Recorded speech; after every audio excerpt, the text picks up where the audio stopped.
नमस्कार मित्रों, एक बार फिर से आपका स्वागत है मेरे YouTube चैनल समराइज में। और जैसा कि कल मैंने वादा किया था, आज बात करेंगे अटल बिहारी वाजपेयी जी पे। कल उनकी पुण्यतिथि थी। एक बड़े नेता, भारतीय पोस्ट इंडिपेंडेंस, भारत के पोस्ट इंडिपेंडेंट जो इंडिया है उसके एक बड़े नेता। और जब भी हम किसी बड़े नेता का मूल्यांकन करते हैं तो उस मूल्यांकन में बहुत सारी बातें होती हैं। आज उन्हीं को एक एक करके देखते हैं। एक जहाँ से शुरू करूँगा वो ये कि वाजपेयी जी एक भले व्यक्तित्व थे, एक बढ़िया शानदार व्यक्तित्व के मालिक थे। कुछ लोग उन्हें अजातशत्रु कहते हैं, जो वे थे नहीं। अजातशत्रु वो होता है जिसका कोई शत्रु ना हो। उनके तो पार्टी में ही बलराज मधोक से लेकर के आज भाजपा के सांसद सुब्रमण्यम स्वामी तक इतने सारे लोगों ने उनके बारे में इतना कुछ कहा है, इतने आरोप लगाए हैं कि ये जो एक भ्रम है, ये जो एक मिथक है कि वो अजातशत्रु हैं, वो गलत मिथक है। वे अजातशत्रु इस मामले में हो सकते हैं कि राजनीति में जो दूसरी विचारधाराएं थीं, जो दूसरे दल थे जिनके विपक्ष में वो आजीवन खड़े रहे, उनके अंदर उनका एक सम्मान था। वह सम्मान गोविंदाचार्य ने जब उन्हें मुखौटा कहा था संघ की राजनीति का, भाजपा की राजनीति का, उस मुखौटे होने की वजह से था या सच में था, इसको लेके बहुत सारे सवाल हैं, बहुत सारी हाइपोथेसिस हैं, बहुत सारी परिकल्पनाएं हैं, जिनमें से ये बल मिलता है कि वो मुखौटा ही थे जब उन्होंने बाबरी मस्जिद डिमोलिशन के ठीक पहले कहा था कि ज़मीन को समतल करना पड़ेगा। लेकिन वो उनकी ज़िंदगी का केवल एक ऐसा पल है जहाँ पर वो इतना साफ साफ स्पष्ट होकर आए थे सांप्रदायिकता की राजनीति में। अदरवाइज तो नेहरू से प्रशंसा कमाने वाले एक व्यक्ति रहे वो। 1977 में आरएसएस को मुख्य धारा में लाने वाले, जनसंघ को मुख्य धारा में लाने वाले, भारत के विदेश मंत्री बनने वाले व्यक्ति रहे वो। वाजपेयी जी कंट्राडिक्शंस का समुच्चय थे। He was an amalgamation of contradictions in everything that RSS politics stands for.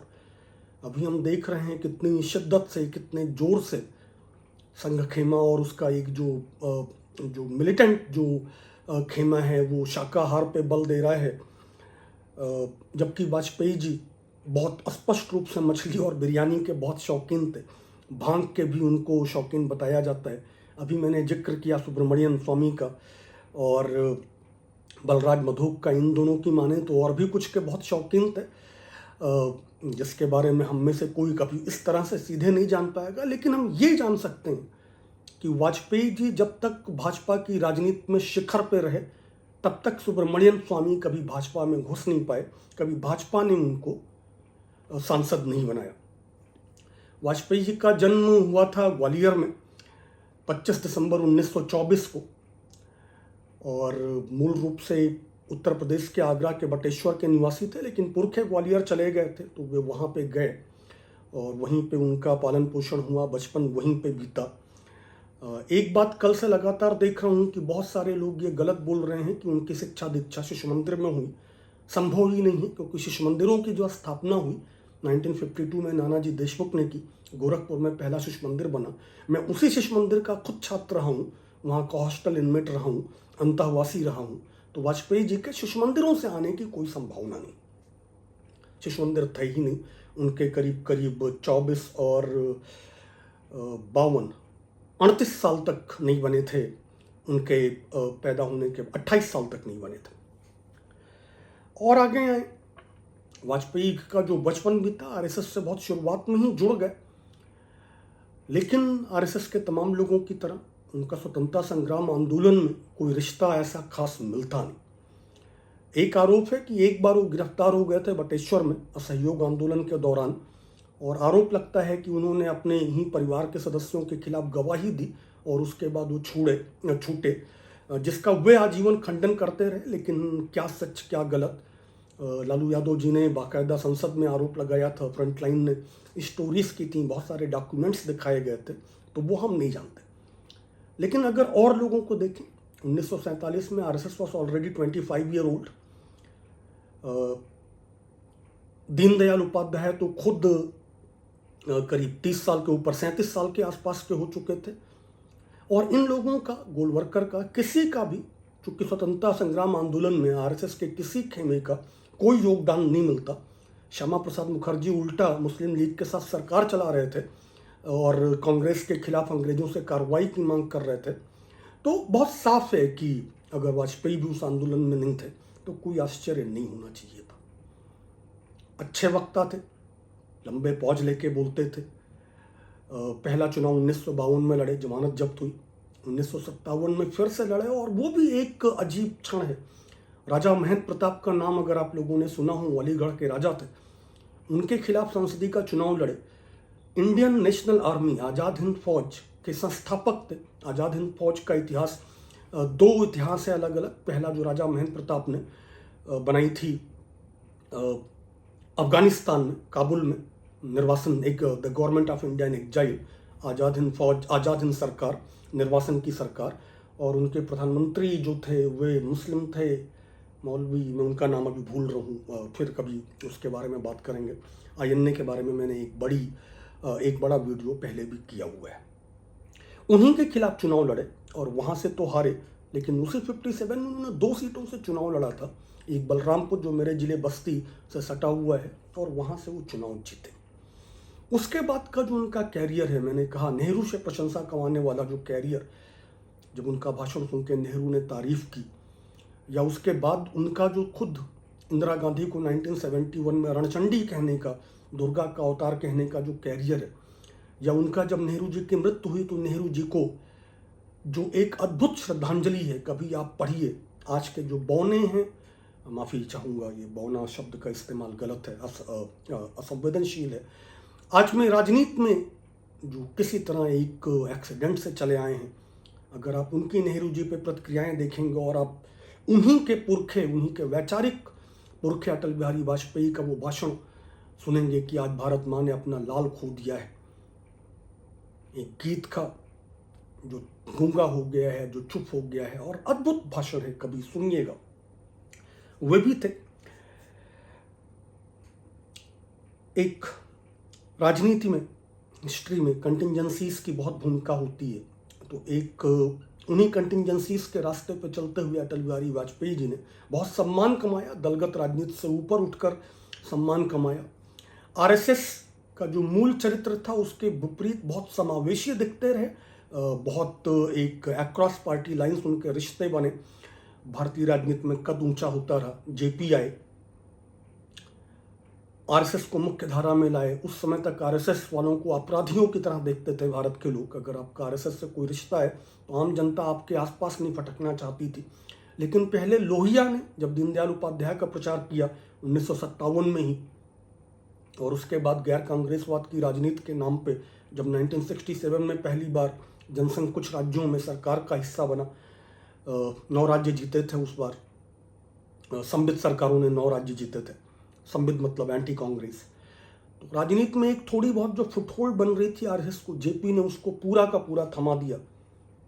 उन्होंने 2 बयान दिए कि अगर आरएसएस फांसीवादी है तो मैं भी फांसीवादी हूँ। दूसरा बयान दिया कि आरएसएस हमारे आंदोलन का बाहुबल है। मैं आजकल लगातार आप लोगों से पूछता हूँ कि अपने आप को गांधीवादी बताने वाले जेपी को एक आंदोलन में बाहुबल क्यों चाहिए था? वो सेना से, सशस्त्र सेना से विद्रोह का आह्वान क्यों कर रहे थे?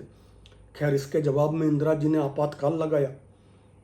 आपातकाल में संजय गांधी और के नेतृत्व में बहुत सारे एक्सेसेस हुए, भयानक एक्सेसेस हुए, अतियाँ की गई, जिसका परिणाम 1977 के चुनाव में आया, जब इंदिरा जी ने अचानक खुद से ही आपातकाल हटा लिया।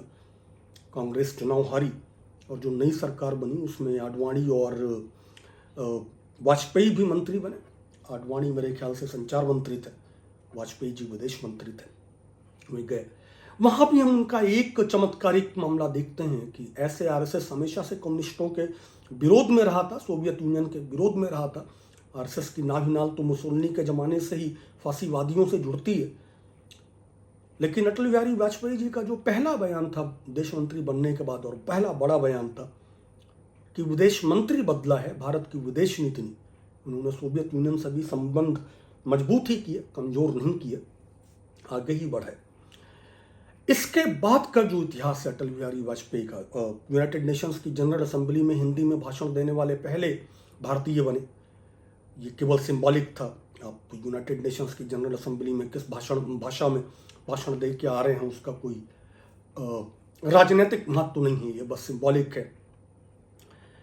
उस देश में खास तौर पर जिसमें साउथ की और नॉर्थ ईस्ट की एक बड़ी जनसंख्या जो है वो खुद ही हिंदी नहीं समझती, जिसके लिए अंग्रेजी संपर्क भाषा है, पर फिर भी यहाँ तक का जो अटल बिहारी वाजपेयी का इतिहास है वो एक शानदार इतिहास है। राजनीति में धारा के विपरीत तैरते हुए लगातार आगे बढ़ने का इतिहास है। और यहाँ के बाद का जो इतिहास है वो एक व्यक्ति के असफल होते जाने का इतिहास है, हर चीज में असफल होते जाने का इतिहास। वो इतिहास है जिसमें वेंकैया नायडू एक बार कहेंगे कि अगले चुनाव में वाजपेयी हमारे शिखर पुरुष होंगे और आडवाणी लौह पुरुष, और उसके तुरंत बाद उन्होंने बयान दिया वाजपेयी जी ने कि ठीक है, अगला चुनाव आडवाणी के नेतृत्व में लड़ा जाएगा।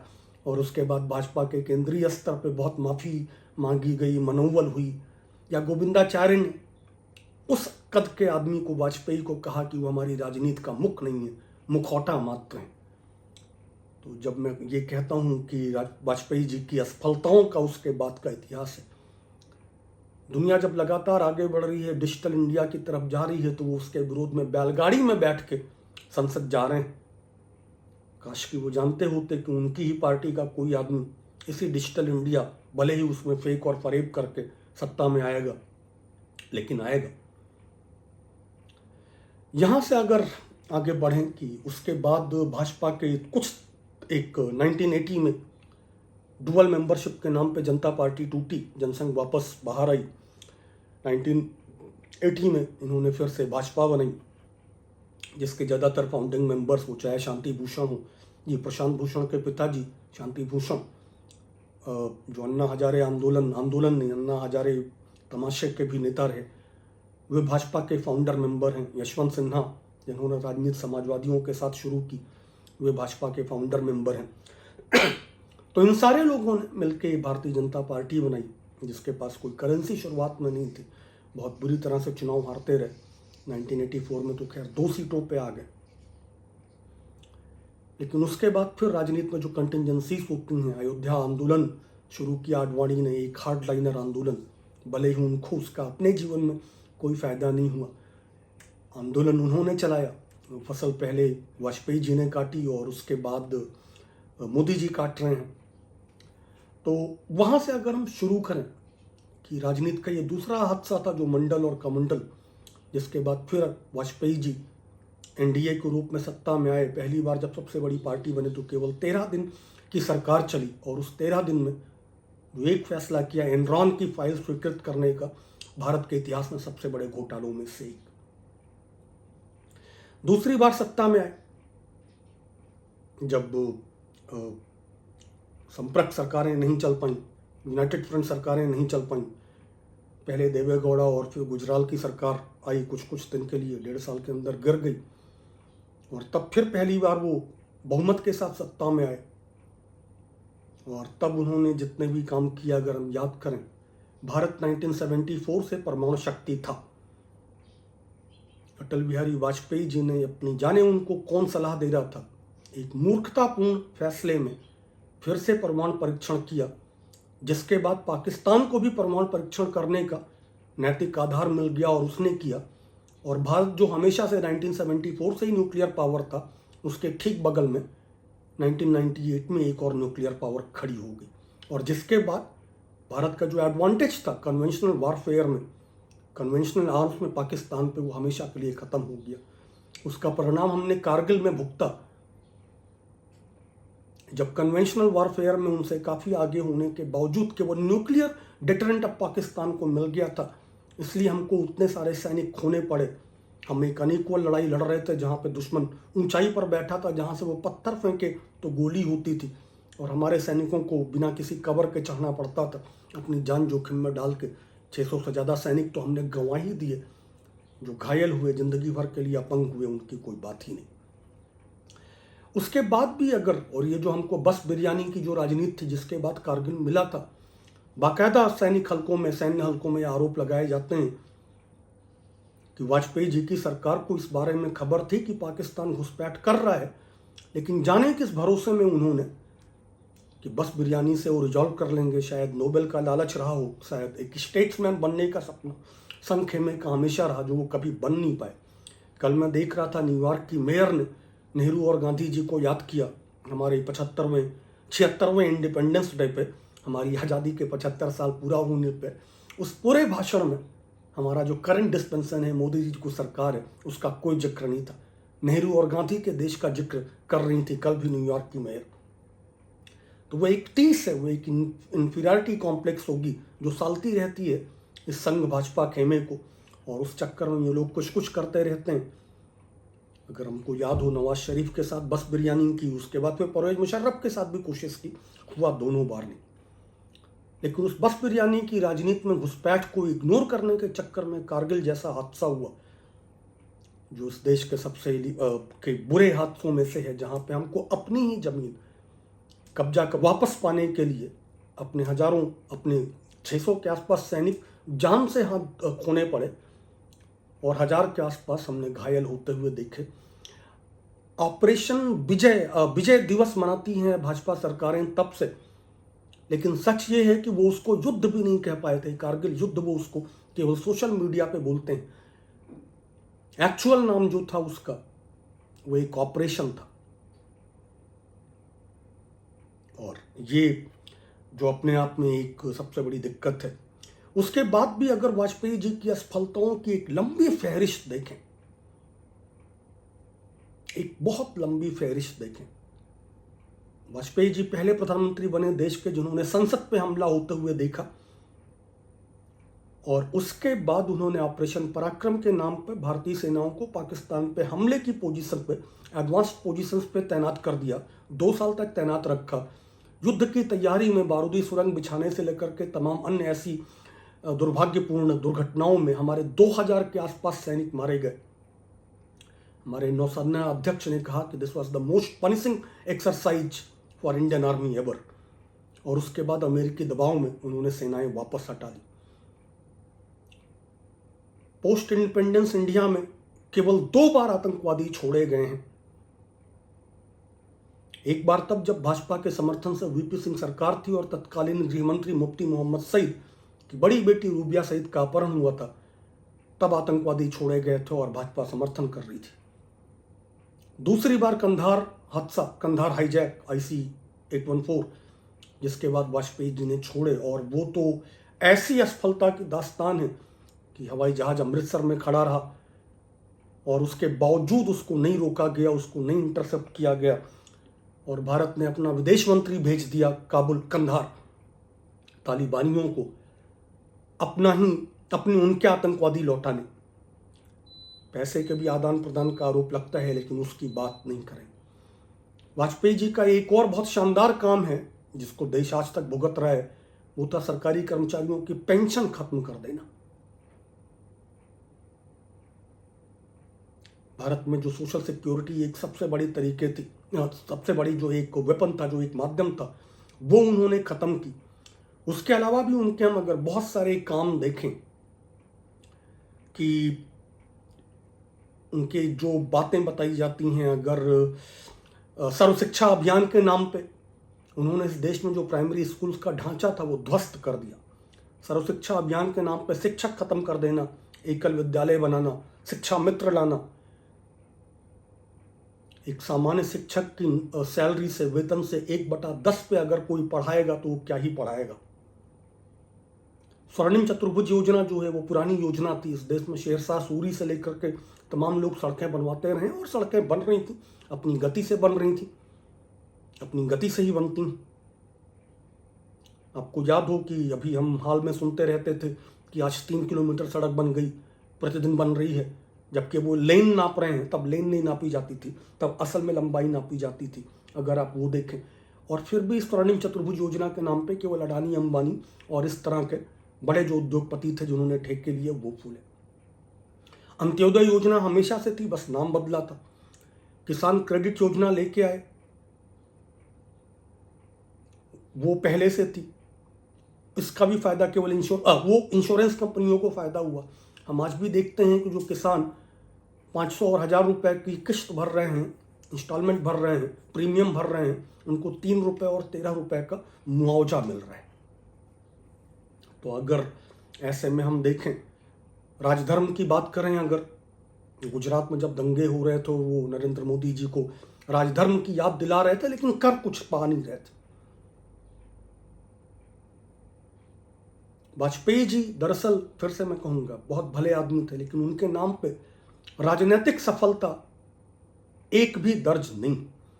अलबत्ता उन्हीं के राज में उन प्रवृत्तियों को बढ़ावा दिया गया।